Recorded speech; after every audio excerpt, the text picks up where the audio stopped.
بسم الله الرحمن الرحيم. رب اشرح لي صدري ويسر لي أمري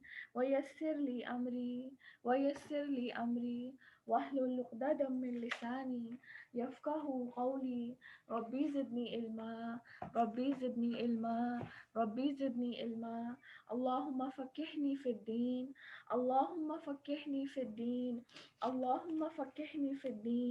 اللهم إني أسألك علما نافعا وعملا متقبلا ورزقا طيبا. اللهم إني أعوذ بك من علم لا ينفع ومن قلب لا يخشع ومن نفس لا تشبع ومن دعوة لا يستجاب لها. اللهم أرنا الحق حقا وارزقنا اتباعه وارنا الباطل باطلا وارزقنا اجتنابه. بسم اللہ الرحمن الرحیم. السلام علیکم ورحمۃ اللہ وبرکاتہ. آج ہم انشاءاللہ تعالیٰ آیت نمبر 42 سے سٹارٹ کریں گے انشاءاللہ. بسم اللہ الرحمن الرحیم.